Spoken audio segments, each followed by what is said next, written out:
Maths में आज हम लोग जो टॉपिक पढ़ने वाले हैं वो फैक्टराइजेशन है। फैक्टराइजेशन हमने पिछली क्लास में स्टार्ट कर दिया था। आज हम लोग इसमें 3 मेथड्स होते हैं जो हमको पढ़ने हैं। तो आज हम लोग तीसरा मेथड देखेंगे। ठीक है, फैक्टराइजेशन में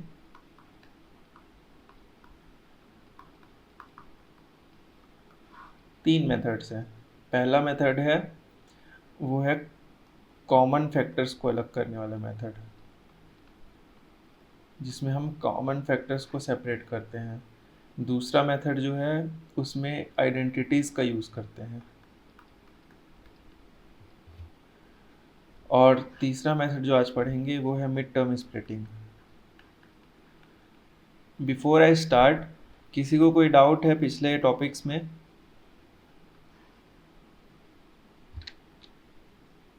anyone, any doubt, any question?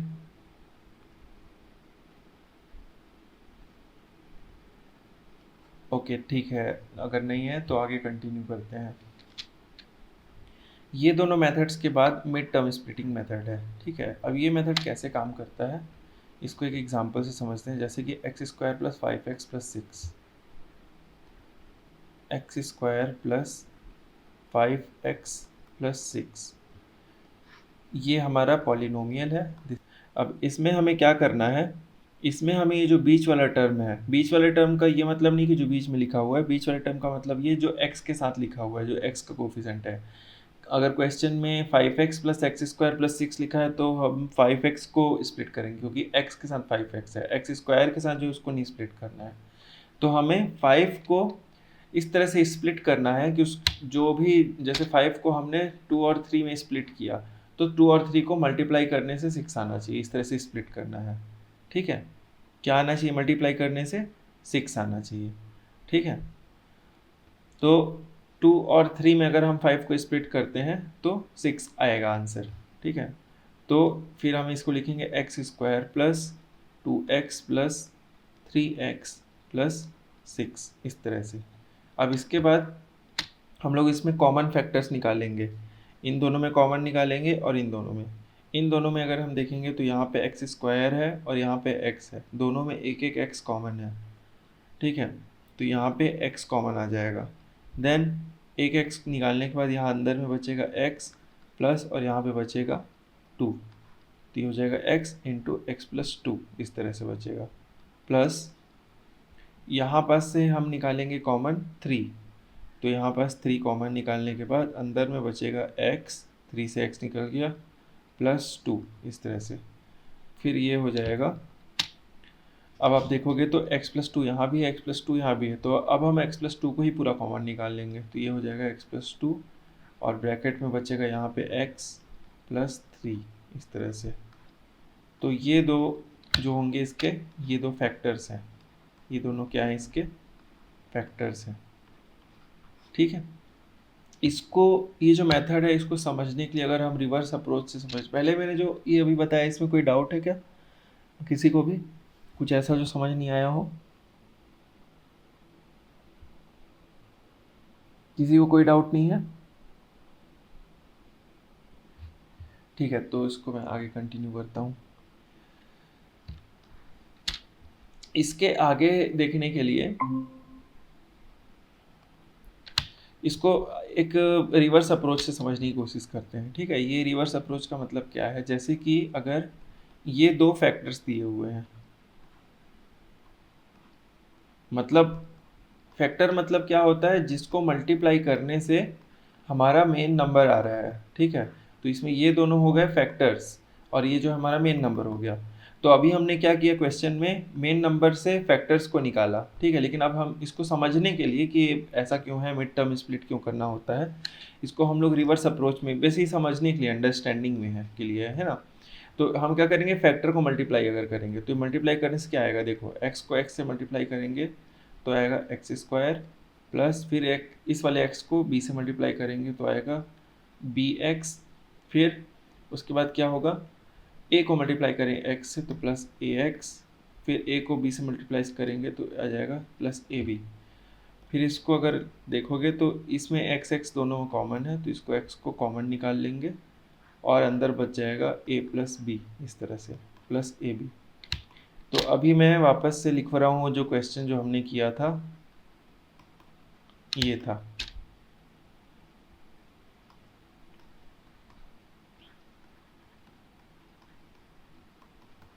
तो देखो इस क्वेश्चन को देखो और इस वाले फॉर्मूला को देखो।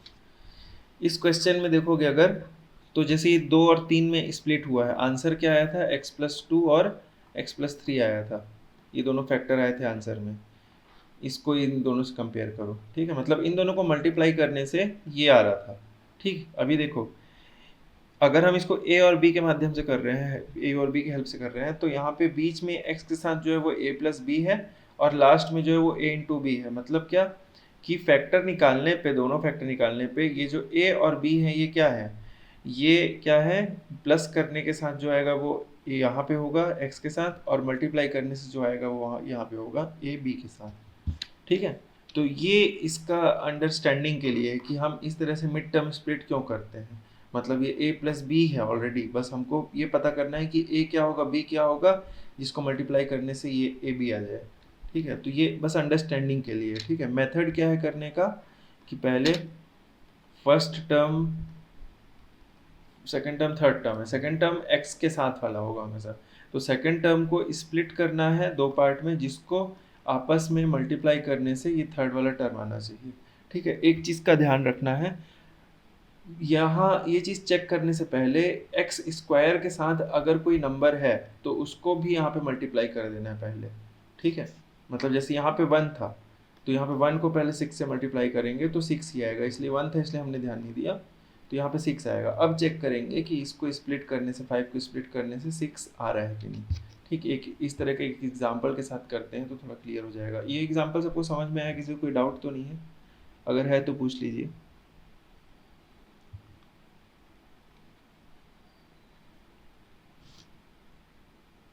कोई डाउट नहीं है, ठीक है। हम ये वाला एग्जांपल करते हैं, एक्सरसाइज का कोई क्वेश्चन करते हैं, ठीक है। एक्सरसाइज का क्वेश्चन ठीक रहेगा। जैसे कि एग्जांपल के लिए 7x² माइनस 2x माइनस 5, इस क्वेश्चन को करते हैं। 7x² माइनस 2x माइनस 5, ठीक है।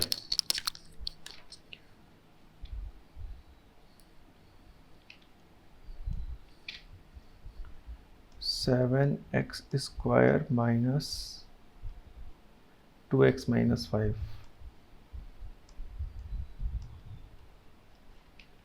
तो ये पॉलिनोमियल है। अब इसको मिड टर्म स्प्लिटिंग से सॉल्व करना है। तो मैंने पहले क्या बताया था कि जो x² का कोफिशिएंट है, ठीक है, उसको मल्टीप्लाई करेंगे लास्ट वाले नंबर से जो लास्ट में दिया है, जिसका कोई जिसके साथ कोई वेरिएबल नहीं है, यानी कि 5 जो नंबर है यहाँ पे, है ना। तो 5 और -5 को मल्टीप्लाई करेंगे तो यहाँ पे आएगा कितना, आ जाएगा -35 आएगा, ठीक। तो अब हमें क्या करना है, 2 को ऐसे स्प्लिट करना है कि मल्टीप्लाई करने से -35 आए। तो अगर आप इस तरह से सोचोगे कि 2 को हम किन दो टुकड़ों में जोड़ें, दो टुकड़े में बांटे तो आंसर में -35 आए, तो वो थोड़ा सा डिफ़िकल्ट होगा सोचने में, ठीक है। तो बेटर तरीका क्या है कि आप इस तरह को, इसको एक मतलब उस अप्रोच में करो, इधर से स्टार्ट करो 5 की तरफ से, मतलब 35 की तरफ से, ठीक है। 7 को हमने 5 से मल्टीप्लाई किया, इधर -5 से -35 आया। अब पहले ये चेक करो कि -35 क्या क्या मल्टीप्लाई करने से आ रहा है, ठीक है, उसका एक लिस्ट बना लो। तो ये एक ईजी तरीका है। जैसे 35 -5 इंटू 7 करने से आता है, -35 इंटू 1 करने से आता है, ठीक है। और क्या करने से आता है, -35 इंटू 1 करने से आता है, और बस हाँ इसी से आता है, ठीक है। और किसी चीज़ से 35 नहीं आता है, ठीक। इन्हीं दो चीज़ों से 35 आता है। तो क्या हम इन दोनों में से किसी एक को प्लस या माइनस करके -2 ला सकते हैं? तो ला सकते हैं। देखो अगर इसको देखोगे तो -5 इसको प्लस कर लो और इसको माइनस कर लो तो भी -35 आएगा आंसर में, ठीक। तो अगर हम -7 और 5 को मल्टीप्लाई करते हैं तो -35 आएगा, और अगर हम -7 और +5 को आपस में जोड़ते हैं तो -2 आ जाएगा। तो मतलब ये जो है दोनों कंडीशन को पूरा कर रहा है, ठीक है। -7 + 5 करने से -2 आ रहा है, और -7 × 5 करने से -35 आ रहा है। -2 यहाँ पे आना चाहिए और -35 यहाँ पे आना चाहिए 7 को यहाँ से मल्टीप्लाई करने से। तो ये दोनों कंडीशन को फुलफिल कर रहा है। तो हम यहाँ पे फिर क्या लिखेंगे, 7x² माइनस, फिर यहाँ पे क्या आएगा, हमने इसको ब्रेक किया है -7 और +5 में, तो यहाँ पे लिख दिया -7x + 5x -5। इस तरह से हमने इसको 2 टुकड़े में तोड़ दिया। अब इसके बाद लिखेंगे कॉमन निकाल करके, तो इसमें 7 दोनों में है तो 7 को बाहर निकाल लेंगे। उसके बाद x भी दोनों में है तो एक x बाहर निकल जाएगा। यहाँ पे क्या बचेगा, केवल एक x, 2x थे, एक x बाहर एक x अंदर, -7x दोनों ही कॉमन निकल गया पूरा, तो वहाँ पे बचेगा 1 इस तरह से। उसके बाद आगे का लिखेंगे +5x - 5, तो इसमें से केवल 5 कॉमन निकलेगा, तो +5 कॉमन निकल गया और अंदर बचेगा x - 1। फिर x - 1 दोनों में है तो x - 1 अगेन कॉमन निकल जाएगा और बचेगा 7x - 5। तो एक फैक्टर होगा 7x - 5 और एक फैक्टर होगा x - 5। ठीक है, कोई doubt? Any doubt till here? कोई डाउट यहाँ तक किसी को? कोई डाउट नहीं है? ठीक है, एक और एग्जांपल इसका देखते हैं मिड टर्म स्प्लिटिंग का। t² - 4t - 21। इस वाले क्वेश्चन में अगर हमें फैक्टराइजेशन करना है तो सबसे पहले देखो फर्स्ट स्टेप क्या है, t² के साथ कुछ है कि नहीं, t² के साथ कुछ नहीं है तो कोई दिक्कत नहीं, हम आगे बढ़ सकते हैं। अब ये देखो यहाँ पे 21 दिया हुआ है लास्ट में, तो इस 21 को हमें देखना है 21 क्या क्या मल्टीप्लाई करने से आता है। तो 7 × 3 करने से आता है, ठीक, और क्या मल्टीप्लाई करने से आता है, और 21 × 1 मल्टीप्लाई करने से आता है। ठीक है, इन्हीं दोनों से आता है 21 बस। ठीक, अब हमें क्या करना है, 7 या 3 को यूज़ करके -4 लाना है। प्लस माइनस साइन हम अपने हिसाब से रख सकते हैं। ठीक है, 7 या फिर 3 को यूज़ करके क्या लाना है, माइनस साइन लाना है। तो 7 और 3 को यूज़ करके हम लाएंगे माइनस कैसे, तो अगर हम 7 में से 3 माइनस करेंगे तो 4 आएगा। ठीक है, और यहाँ पे है -4, तो हमें -4 लाना है, तो हम क्या करेंगे, -7 + 4 कर सकते हैं। तो इससे माइनस क्या आएगा, +3 कर सकते हैं, -7 + 3, तो इससे -4 आ जाएगा। ठीक, और -7 और 3 को मल्टीप्लाई करने से -21 भी आ जाएगा। ठीक, तो हम ये दोनों को करेंगे, स्प्लिट करेंगे, तो फिर ये हो जाएगा t² - 7t + 3t - 21, इस तरह से हो जाएगा। इसके बाद t इन दोनों में से कॉमन निकल जाएगा, अंदर बचेगा t - 7। उसके बाद +3 इन दोनों में से कॉमन निकल जाएगा, अंदर बचेगा t - 7। फिर t - 7 दोनों में है और अंदर बचेगा t + 3। तो आंसर आएगा t - 7 और t + 3 आर द 2 फैक्टर्स। ठीक है, क्लियर हुआ ये वाला सभी को? सर नहीं आया, नहीं समझ में आया? कहाँ पे नहीं समझ में आया? कहाँ पे समझ नहीं आया बात? सर थोड़ा एक बार फिर से समझा दीजिए। ठीक है, देखो इस क्वेश्चन में क्वेश्चन क्या है, t² - 4t - 21, ये क्वेश्चन है हमारा। ठीक, अब इसको करने का जो तरीका होता है वो क्या होता है, मिड टर्म को स्प्लिट करना है ऐसे कि लास्ट वाला आए यहाँ पे। ठीक है, और ये जो फर्स्ट टर्म के साथ होता है ये भी एक बार मल्टीप्लाई करके चेक करना है। मतलब पहले ये देखो कि फर्स्ट वाला टर्म है जिसमें स्क्वायर है उसके साथ कोई नंबर है तो नहीं, अगर उसके साथ कोई नंबर है तो उसको भी लास्ट में मल्टीप्लाई कर दो। ठीक है, जैसे यहाँ पे 1 है अभी फॉर एग्जांपल, 1 को यहाँ पे मल्टीप्लाई कर दो तो भी -21 ही आएगा, तो अगर 1 है तो ज़रूरत नहीं है। ठीक है, फिर उसके बाद हमें -21 लाना है, इसको मिड टर्म जो है इसको स्प्लिट करके। ठीक है, मतलब इसको ऐसे 2 टुकड़े में तोड़ेंगे कि -21 आंसर है। तो उसके लिए सबसे अच्छा तरीका क्या है कि जो लास्ट में जो मल्टीप्लाई करने पे आना है हम उसको देख लेते हैं कि वो क्या क्या चीज़ को मल्टीप्लाई करने से आएगा। तो 21 7 के टेबल में आता है और 3 के टेबल में आता है, और 21 इस तरह से आ सकता है। यही दो तरीक़ों से आ सकता है। अब किन दोनों नंबर से हम -4 को ला सकते हैं प्लस या माइनस करके? तो इन दोनों से ला सकते हैं, 7 और 3 से। -7 + 4 करेंगे, +3 करेंगे, -7 + 3 करेंगे तो क्या आ जाएगा आपका? -4 आ जाएगा। ठीक है,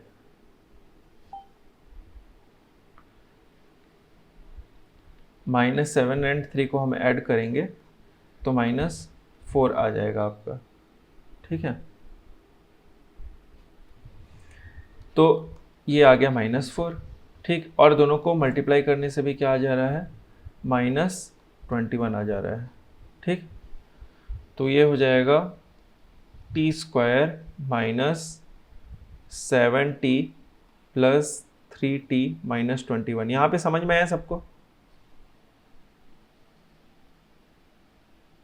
सर टी कैसे लगा? क्या कैसे करेंगे? टी कैसे लगा सर? t कहाँ पे कैसे लगा? मतलब t कहाँ पे पूछ रहे हो, कौन से स्टेप में? 7t + 3t वाला। ये जो 4 है ना, इसको हम दो टुकड़े में तोड़ रहे हैं। तो हमने -7 और 3 में तोड़ा, तो 4 के साथ t है, इसलिए मतलब -7t और 3t को ऐड करने पे 4t आ जाएगा। तो इसलिए हमने 4t के जगह पे ये लिख दिया, -7t + 3t। समझ में आया? जैसे हम 5x को 2x और 3x में ब्रेक डाउन किए थे, वैसे ही -4t को हमने -7 3 और +3t में किया। यस। क्लियर हो गया? Yes sir. ठीक, इसके बाद क्या करना है? कॉमन निकालना है। ठीक है, तो कॉमन निकालने के लिए क्या करेंगे? ये t² और -7t इन दोनों में कॉमन निकालेंगे तो इसमें t कॉमन निकलेगा, बचेगा अंदर में t -7। फिर इसमें से कॉमन निकालेंगे तो इसमें +3 कॉमन निकलेगा और अंदर में बचेगा t -7। फिर उसके बाद ये t + 3 और t -7 दो फैक्टर हो जाएंगे, एक हो गया t -7 और एक हो गया t + 3। इस तरह से समझ में आया अच्छे से?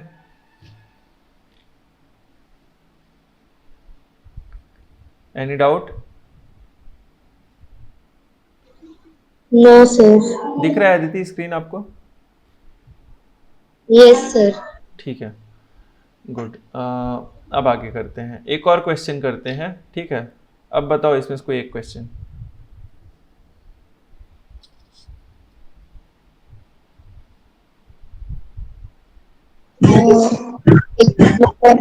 कौन सा?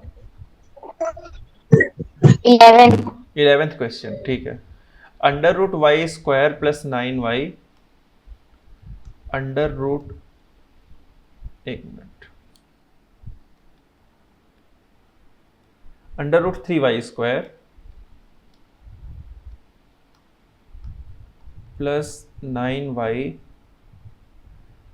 + 6√3 ये क्वेश्चन है। अभी देखो इसको, जैसे अगर आप ऑब्जर्व करोगे तो हर क्वेश्चन जो होता है ना वो इस फॉर्मेट में होता है। ठीक, तो हमको करना क्या होता है, जो x² के साथ जो नंबर होता है, ये a b जो बड़े में दिख रहे हैं a b और c, ये नंबर्स होते हैं, है ना। तो अगर x² के साथ जो नंबर है, अगर वहाँ पे कुछ है तो उसको आपको c को मल्टीप्लाई करना है। ठीक, कुछ नहीं है तो 1 है, 1 को मल्टीप्लाई करोगे तो भी सेम चीज़ रहेगा। ठीक है, शॉर्टकट के लिए बस ऐसा सोच सकते हो कि 1 है तो मल्टीप्लाई करने की जरूरत नहीं है। तो सबसे पहले स्टेप क्या है? फर्स्ट स्टेप क्या है कि मल्टीप्लाई a एंड c। ठीक है, उसके बाद सेकेंड स्टेप क्या है? Find factors of AC। ठीक है, मतलब a और c को मल्टीप्लाई करोगे तो AC आएगा, तो AC के फैक्टर्स निकालने हैं। ठीक है, मतलब जैसे पिछले क्वेश्चन में यहाँ पे 7 था और यहाँ पे 5 था एक क्वेश्चन में, तो इन दोनों को मल्टीप्लाई किए थे तो 35 आया था, यानी AC 35 था। तो हम क्या 35 का फैक्टर निकाले थे, वो चीज़ है। थर्ड स्टेप में क्या है कि स्प्लिट b टू गेट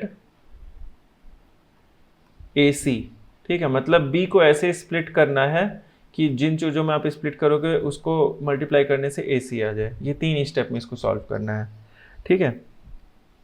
तो अभी देखो इसको कैसे करेंगे। सबसे पहले देखो हमें क्या करना है, a और c को मल्टीप्लाई करना है। तो a क्या है √3, c क्या है 6√3, ठीक है। यानी रफ वर्क में इसको करते हैं √3 मल्टीप्लाइड बाई 6√3, √3 इंटू 6√3। इसमें √3 और √3 मल्टीप्लाई होके क्या बन जाएंगे, 3 बन जाएंगे। तो क्या आएगा, 18 आएगा, ठीक है। 6 3 18 हो गया। देन यहाँ पे क्या आ रहा है, 18 आ रहा है, AC की जगह क्या आ रहा है 18। इस चीज़ को माइंड पे रखना है, ठीक। अब हमें ये जो मिड टर्म है इसको तोड़ के ऐसे तोड़ना है कि मल्टीप्लाई करने पे 18 आए। तो हम लोग ऐसे भी सोच सकते हैं, जो इजी तरीका वो है क्या कि 18 के फैक्टर्स लिखो। 18 क्या क्या मल्टीप्लाई करने से आता है, तो 9 इंटू 2 से आता है, 6 इंटू 3 से आता है, 18 इंटू 1 से आता है। और किसी चीज़ से 18 आता है क्या, आई थिंक नहीं आता है, ठीक है। अब इन तीनों में कौन से पेयर को प्लस या माइनस करने से 9 आ सकता है, बताओ कोई।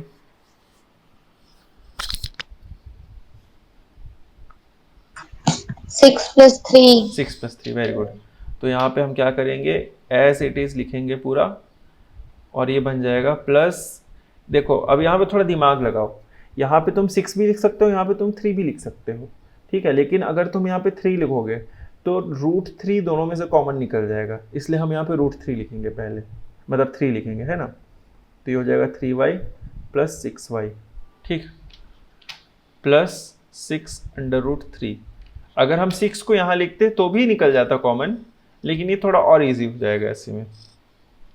तो अब देखो इसमें y कॉमन है, एक y कॉमन निकल जाएगा अंदर, यहाँ पे जो बचेगा उसको भी लिखेंगे, है ना। एक y कॉमन निकल जाएगा इसमें से। और क्या कॉमन निकलेगा, देखो यहाँ पे √3 और यहाँ पे 3 है, ठीक है। मतलब इसको ऐसे देखो, पहले टर्म में √3 है, दूसरे टर्म में क्या √3 इंटू √3 है, क्योंकि इसी को मल्टीप्लाई करने से क्या आएगा, 3 आएगा, जो यहाँ पे है। तो √3 भी दोनों में से कॉमन निकलेगा, तो √3y कॉमन निकल जाएगा। अब अंदर क्या बचेगा, अंदर पहले में तो बचेगा y और दूसरे में बचेगा 1, y + 1। उसके बाद प्लस इन दोनों में क्या कॉमन निकलेगा, इन दोनों में 6 कॉमन निकलेगा। और क्या कॉमन निकलेगा, बस हो गया 6 कॉमन निकलेगा, ठीक है। 6 कॉमन निकलेगा, ठीक। यहाँ पे 1 नहीं बचेगा, यहाँ पे √3 भी बचेगा। देखो यहाँ पे 2 √3 थे ना, तो यहाँ पे √3 भी कॉमन बचेगा। जब भी ऐसे मैच नहीं करे, मतलब क्या होता है कि यहाँ जो ब्रैकेट में आ रहा है वो भी यहीं आना चाहिए, वो मैच नहीं करे तो एक बार पीछे चेक कर लो।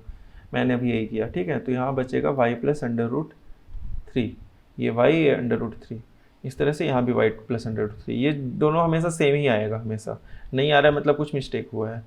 फिर ये दोनों को हम लिख देंगे यहाँ पे, क्योंकि दोनों टर्म में से कॉमन निकल गया। ये प्लस 2 टर्म है, ये और ये दोनों में y + √3 है, तो ये कॉमन निकल गया। उसके बाद क्या बचा, √3y + 6। तो 2 फैक्टर जो है ये दोनों फैक्टर्स हैं, ठीक है। समझ में आया आंसर।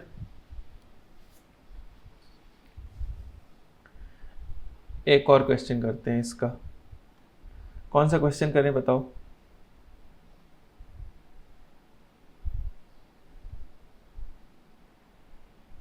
एनीवन।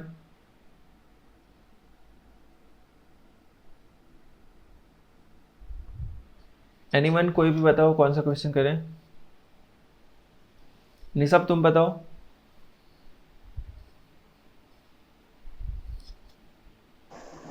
सर वो 7th वाला, मतलब 11th वाला, 11th। उसी को तो अभी कर रहे थे, तुम्हारा ध्यान कहाँ पे है। मतलब वो सर 7th वाला। 7th भी हो चुका है, मतलब तुम ध्यान नहीं दे रहे हो क्लास में। सर वो मैं क्या बताओ, कौन सा क्वेश्चन करना है। 12th वाला, 12th वाला क्वेश्चन। अभी मेरे को एक एक स्टेप निशब बताएगा क्या क्या करना है। सबसे पहले क्वेश्चन लिखते हैं 144x² plus 24x, 144x² plus 24x plus 1। This is your question. चलो नहीं सब बताओ क्या करेंगे सबसे पहले।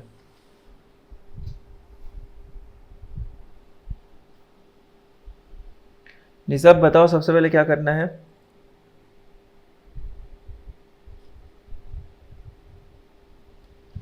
निसब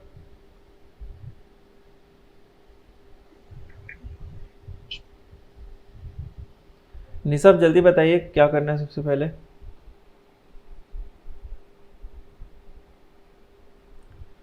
निसब रिप्लाई करो, यस सर। बताओ क्या है पहला स्टेप। पहला स्टेप बताओ।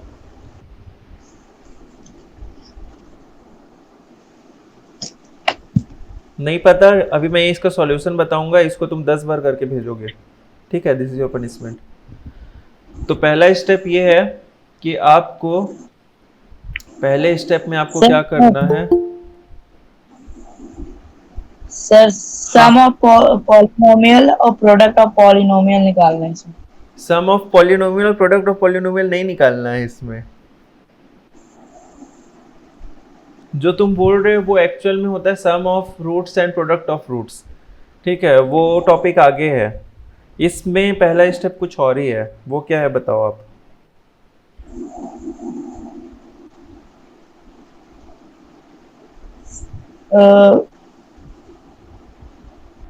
कोई बात नहीं, आप 10 बार करोगे इसको, ठीक है। अबान तुम बताओ, अबान जल्दी आप बताओ। ठीक है, अबान भी 10 बार करेगा। आदिति तुम बताओ।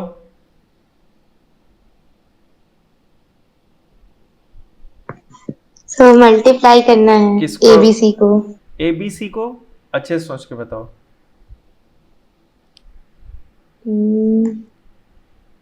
ए और सी को करना है। जो ए और सी को करना है। 144 इसको ऐसे याद करो, ax² plus bx plus c है, तो पहले a और c को मल्टीप्लाई करना है, ठीक। फिर उसके बाद b को दो पार्ट में तोड़ना है कि मल्टीप्लाई करने से ac आए, ठीक है, समझ गए।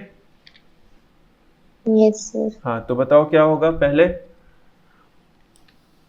144 और 1 को मल्टीप्लाई करना है। क्या आएगा? 144। 144 आएगा, ठीक। अब दूसरे स्टेप को करने के लिए क्या करेंगे, मतलब दूसरा स्टेप आप परफॉर्म करो कि b के जगह पे क्या है 24 को तोड़ो दो उसमें 24 12 into 2 12 into 2 12 into 2 करने से 24 आता है, और मल्टीप्लाई करने से क्या आएगा? मल्टीप्लाई करने से 24 आएगा, यस सर। और प्लस करने से क्या आएगा? सर 12 और 2 को प्लस करेंगे तो 16 ही आएगा। 14 आएगा। लेकिन Yes, sir, 14। लेकिन हमें प्लस करने पे 24 लाना है और मल्टीप्लाई करने पे 144 लाना है। इसको ऐसे सोचोगे, देखो इसको बोलते हैं वो करना, गैस करना, ठीक है। तो ये जब गैस करोगे तो मुश्किल है, ठीक है। इसका अच्छा तरीका क्या है जो मैंने बताया था अभी पिछले क्वेश्चन में, 144 हमें 12 लाना, प्लस 12 करेंगे। 12 प्लस 12 करने से आएगा सर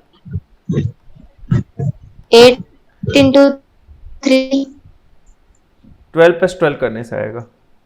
12 प्लस 12 करेक्ट आंसर। कौन बताया था? अबान बताया है क्या? Yes sir. हाँ ठीक है, तुम 10 के जगह 5 बार करोगे क्वेश्चन, ठीक है। तो 12 into 12 करने से आएगा। अब देखो इसको अबान ने गैस कर लिया, आदित्य ने भी गैस किया, लेकिन देखो गैस करने में क्या प्रॉब्लम है, हम कई बार ला भी सकते हैं, कई बार नहीं भी ला सकते हैं, मतलब टाइम टेकिंग है। तो सबसे अच्छा तरीका क्या है, 144 को ये ना, इसको आप फैक्टर में लिखो। जैसे 144 मेरे को याद है कि 12 का स्क्वायर होता है, तो हम इसको 12 into 12 लिख दिए। फिर 12 into 12 है, तो फिर इसको इस तरह से भी लिख सकते हो कि इसमें क्या है 6 into 2 है, इधर भी 6 into 2 है, तो एक 2 फिर इसमें कर दो इधर, तो ये हो गया कितना हो गया 6 2 जा 12 टू 24, तो 6 इंटू 24 इस तरह से हो गया। फिर 3 भी इधर कर दो एक, तो ये बचेगा 2 इंटू 24, 3 जा कितना होता है, ये हो जाता है 72, है ना, तो ये हो गया 72। इस तरह से इसके जितने फैक्टर हैं सबको लिस्ट कर लो, ठीक। फिर आपके पास पेयर्स हो जाएंगे खूब सारे, जैसे कि एक पेयर हो गया 12 और 12 का, एक पेयर हो गया 6 और 24 का, एक हो गया 2 और 72 का। तो फिर इसमें आप चेक करो कि किसको प्लस या माइनस करने पे 24 आ रहा है। तो क्योंकि हमने पहले ही गेस कर लिया कि 12 और 12 को प्लस करने पे 24 आ रहा है, तो हम यहाँ पे 12 और 12 लेके चल सकते हैं। अब नेक्स्ट स्टेप बताओ आदिति, क्या करना है?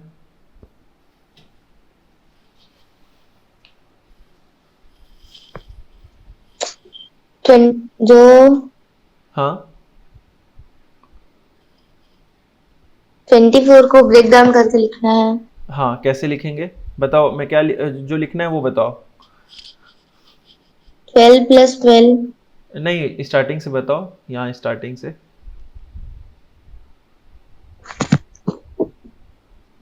फिर मल्टीप्लाई करेंगे ना ए और सी को, क्या? मल्टीप्लाई करेंगे ए और सी को।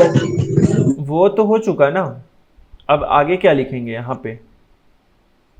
144x square plus 144x square plus 12 into 12 plus 12। 12 plus 12 या 12x प्लस 12x?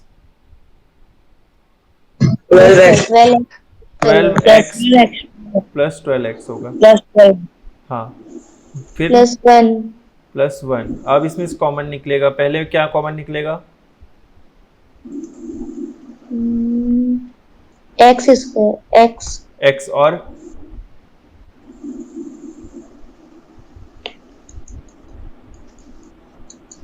क्या कॉमन निकलेगा? 12। अंदर क्या बचेगा? 144x square. जब 12 इसमें से निकल गया तो 144 कैसे बचेगा? Sir x plus 12। x plus 12, ये भी गलत है।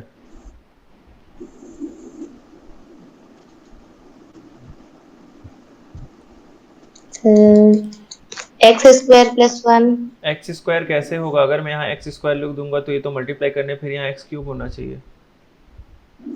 Yes sir. बताओ। x plus 24। एक्स प्लस 24 कैसे बचेगा? अगर यहाँ पे 24 आएगा तो 12 पहला ही टर्म गलत जाएगा, पहले टर्म में फिर 12x स्क्वायर आ जाएगा। Sir x plus 1। गैस मत करो, सॉल्व करो। यहाँ पे देखो पहला टर्म है 144x स्क्वायर, हमने इसमें से 12 और x को निकाल दिया है, ठीक। तो क्या बचेगा? देखो x स्क्वायर में से x निकल गया, x स्क्वायर क्या था? x इंटू एक्स था, x निकल गया तो x बस बचा, तो पहले x लिख देंगे। उसके बाद 144 में से 12 निकल गया, 144 में से 12 हमने बाहर निकाल दिया। अब 144 क्या है? 12 इंटू 12 है, एक 12 बाहर निकल गया तो कितना बचा अंदर में? 12 बचा, तो 12x आएगा, ठीक। फिर और क्या बचेगा? प्लस 1 बचेगा, क्योंकि 12x पूरा ही बाहर निकल गया यहाँ से। समझ में आया आंसर, मतलब सॉल्यूशन इसका, ठीक। अब नेक्स्ट स्टेप करते हैं, आगे क्या बचेगा? इन दोनों में क्या कॉमन निकलेगा? अब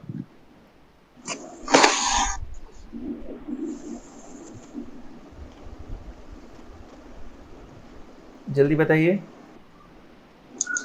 12x प्लस 1 में से क्या कॉमन? 1 सर। 1, very good. इन दोनों में कुछ नहीं कॉमन निकल रहा है तो 1 कॉमन निकाल दो, ठीक। और सबसे अच्छा तरीका क्या है? ये और ये हमेशा सेम आएगा, तो यहाँ 12x प्लस 1 है तो यहाँ अंदर भी ब्रैकेट में 12x प्लस 1 ही बचना चाहिए, और यहाँ पे ऑलरेडी वही चीज़ लिखा हुआ है, मतलब 1 कॉमन निकलेगा, ठीक। अब देखो यहाँ पे क्या है? 12x प्लस 1, और यहाँ पे भी क्या है? 12x प्लस 1, तो ये हो जाएगा 12x plus 1 into square 12x plus 1। Square करने भी कर सकते हैं, लेकिन कुल मिला के हमें 2 फैक्टर निकालने हैं, तो पहला फैक्टर ये है, दूसरा फैक्टर ये है, और दोनों फैक्टर बराबर हैं, ठीक है। समझ में आया? इस क्वेश्चन को एक और तरीके से कर सकते हैं, इसमें हम लोग mid term splitting method use कर लिए, लेकिन देखो हम लोग इसको ऐसे भी कर सकते हैं। ये क्वेश्चन है, ठीक। अगर हम इसको देखें तो ये इस वाले फॉर्मूला के हिसाब से है कि नहीं?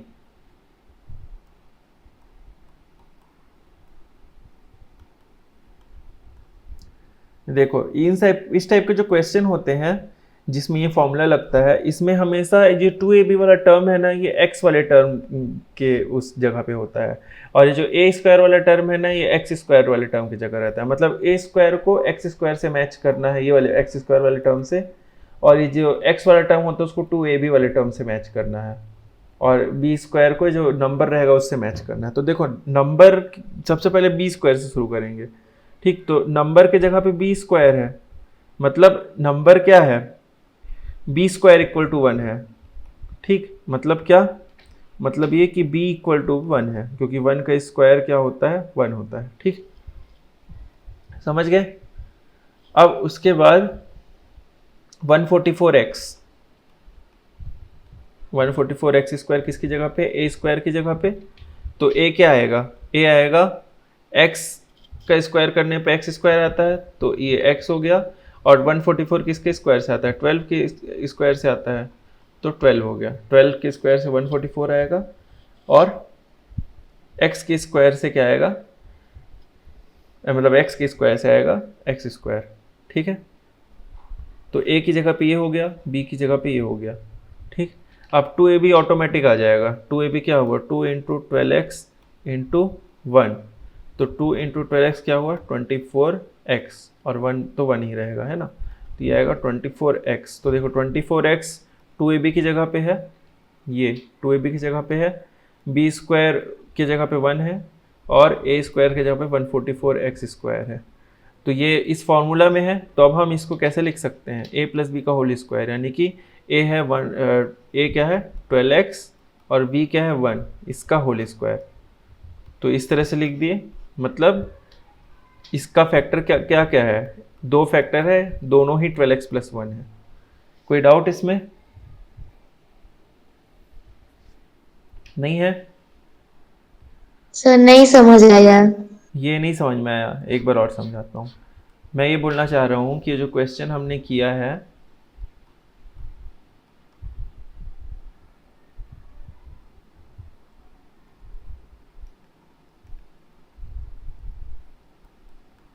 इस क्वेश्चन को हम लोग अभी मिड टर्म स्प्लिटिंग मेथड से किए हैं, इसको हम आइडेंटिटी वाले मेथड से भी कर सकते हैं, ठीक। आइडेंटिटी 3 होता है, एक होता है a प्लस बी का होल स्क्वायर, एक होता है a माइनस बी का होल स्क्वायर, और एक होता है a square minus B square. तो इसको अगर ध्यान से देखोगे तो a प्लस बी के होल स्क्वायर का फॉर्मूला क्या होता है, a square plus 2ab plus B square, और ये जो है पॉलिनोमियल ये इसी फॉर्मेट में है, 12x का whole square plus 2 into 12x plus 1 into 1 plus 1। अगर इसको और इसको कंपेयर करोगे तो a की जगह पे 12x है, b की जगह पे 1 है, तो इसके हेल्प से आप फिर इसको सीधा इस फॉर्म में लिख दोगे, 12x प्लस 1 का होल स्क्वायर। तो इसके 2 फैक्टर हुए, 12x प्लस 1 होंगे दोनों, ठीक है। मतलब 12x प्लस 1 और 12x प्लस 1 को मल्टीप्लाई करने पे ये आ रहा है। अब समझ में आया? Yes sir. तो सर B1 कैसे आया? b1 ऐसे आया कि ये है b स्क्वायर, ये है 2ab, और ये है क्या है आपका, ये a स्क्वायर है। तो b स्क्वायर क्या है, 1 है, तो b कितना होगा, यस अंडर रूट 1 यानी कि 1, है ना। समझ गए? Yes sir. ठीक है, और कोई डाउट किसी को नहीं है? ठीक है, तो आगे एक और क्वेश्चन देखते हैं कोई सा, ठीक है। इसको इसको बताएगा संदीप। संदीप तुम्हारी समझ में आ रहा है? संदीप जल्दी बताओ, बोलो कुछ, नहीं तो तुमको 10 बार करना पड़ेगा फिर ये क्वेश्चन। एक बार फिर समझा दीजिए सर। कौन सा क्वेश्चन बताऊं, बताओ। मैं बताऊंगा एक क्वेश्चन, वो समझाऊंगा अच्छे से, फिर उसके बाद तुमको मैं एक क्वेश्चन दूंगा, ठीक है, वो तुमको बताओगे। बताओ कौन सा क्वेश्चन बताओ। Yes sir. बताओ कौन सा क्वेश्चन बताओ इसमें से। पहला तो 4 सर और फिर सेकंड 11। 4 और 11। 11 बता चुका हूँ, लेकिन तुम तब शायद ज्वाइन नहीं किए थे। Yes sir. ठीक है, फोर्थ को बताता हूँ मैं। Yes, sir. ठीक है, देखो फोर्थ Yes, sir. क्वेश्चन क्या है। X square minus 8x plus 15। X square minus 8x plus 15। ध्यान से देखना संदीप। Yes sir. सबसे पहला स्टेप, इस ये जो है ये हमेशा इस तरह से लिखा होगा, ठीक। देख लो ए बी सी क्या है। ए मतलब यहाँ पे इस प्रॉपर एग्जांपल के लिए ए मतलब क्या हो गया 1, ठीक। बी क्या हो गया -8 और सी क्या हो गया +15, ठीक। ये चीज़ समझ में आया, ठीक। ये Yes, sir. आइडेंटिफाई करने के बाद सबसे पहले क्या करना है, ए और सी को मल्टीप्लाई करना है। अब देखो ए यहाँ पे 1 है, ठीक है, तो जब 1 है तो कोई ज़रूरत नहीं मल्टीप्लाई करने की, क्योंकि वही आएगा।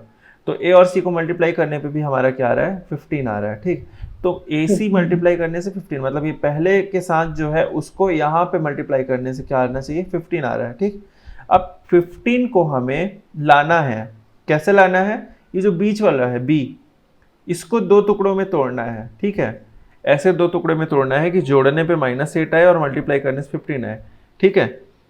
ये कंडीशन होना चाहिए फुलफिल, ठीक है। लेकिन तुम ऐसे सोचोगे, मतलब यहाँ से सोचना स्टार्ट करोगे तो यहाँ तक आने में प्रॉब्लम होगा, ठीक है।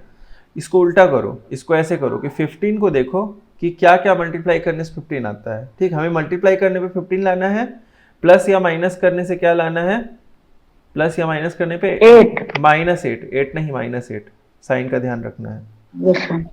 ठीक। तो हम इसको स्टार्ट कैसे करेंगे, 15 से स्टार्ट करेंगे। 15 को क्या क्या मल्टीप्लाई करने से आ सकता है, तो 15 आ सकता है मल्टीप्लाई 3 और 5। 3 और 5 से आ सकता है, 3। और 15 और 1 से भी आ सकता है, ठीक। अभी देखो Yes. 3 और 5 को अगर हम जोड़ें तो 8 भी आ सकता है, लेकिन हमें लाना है -8, तो हम -3 को और -5 को जोड़ेंगे तो क्या आ जाएगा -8 आ जाएगा, ठीक है। और Yes, -3 sir. और -5 में दोनों माइनस साइन है, तो मल्टीप्लाई करने पे +15 भी आएगा, यहाँ पे भी +15 है। समझ गए? हाँ, और साइन। Yes sir. समझ गए? Yes sir. ठीक, अब आगे देखते हैं।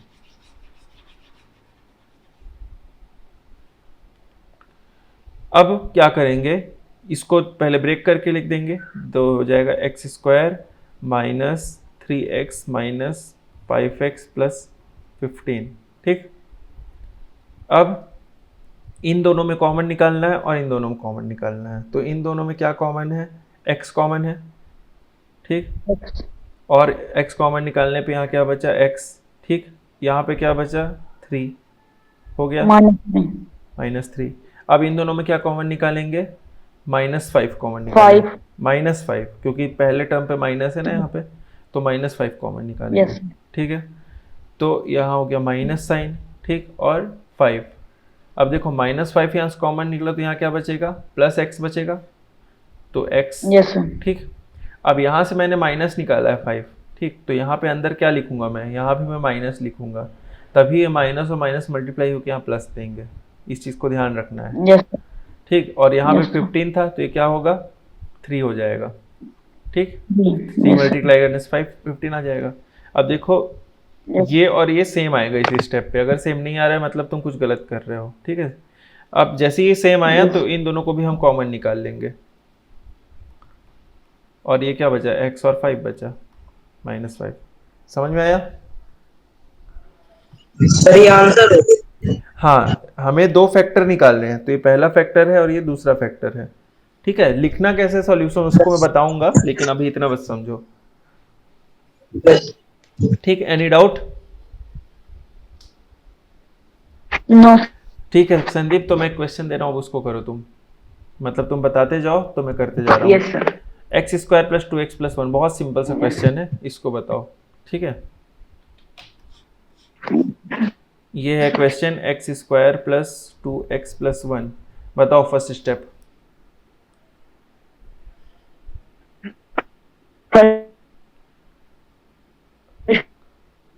आवाज क्लियर नहीं है, फिर से बोलना है। और सी को 1 मल्टीप्लाई करेंगे इन दोनों को सर, मल्टीप्लाई ए और करें। सी को मल्टीप्लाई करेंगे सर। हाँ, तो कितना आएगा? यस सर, कितना आएगा? 1 आएगा। 1 1 सर, 1। 1 आएगा, ठीक है। देन उसके Yes, बाद sir. क्या करेंगे?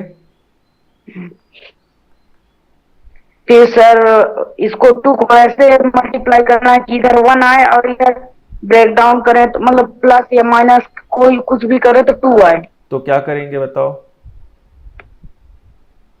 पहले 2 को 0 से प्लस करेंगे तो 2 आएगा और फिर 1 को 2 से प्लस करेंगे तो 1 आएगा। तो 2 को से देखो उसका तरीका क्या है। 1 है, हमें लाना क्या है? 1। तो 1 क्या क्या मल्टीप्लाई करने से आता है? 1 इंटू 1। यहां से Yes, sir. हमेशा स्टार्ट करो, AC से स्टार्ट करो हमेशा, ठीक है। AC क्या है? 1। तो 1 इंटू 1 करने से आता है, तो 1x प्लस 1x कर दो।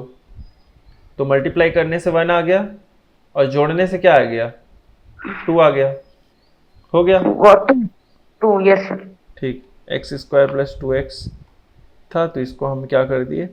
X square plus x plus x plus 1, ठीक। 1x मतलब x। अब बताओ, यस सर। अब बताओ सर इनमें से कॉमन निकाल, क्या कॉमन कॉमन निकालना है सर। क्या कॉमन निकलेगा? कॉमन इसमें से x निकलेगा सर। x अंदर क्या बचेगा? अंदर x प्लस 1। 1। और इसमें से क्या कॉमन निकलेगा? इसमें से भी सर कॉमन 1 ही निकलेगा सर, हाँ, क्योंकि अंदर इधर क्या तो कुछ बचेगा? है नहीं। अंदर क्या बचेगा? अंदर 1 ही बचेगा सर। 1 नहीं, अंदर तो ये बचेगा ना ये। x प्लस, हाँ, यस सर, x प्लस 1। तो ये x plus 1 into x plus 1, ठीक है। समझ में आया? इसके दो फैक्टर, दोनों x प्लस 1 है। ये जो है ये आइडेंटिटी से भी बन Yes. सकता था। बताओ कौन सी आइडेंटिटी से बनता है ये? ये आइडेंटिटी 3 होते हैं, second identity, a plus B whole ये स्क्वायर, तो second. a minus B whole square, और एक होता है a square minus B square. किससे बनेगा ये तीनों में से? ये तीनों में से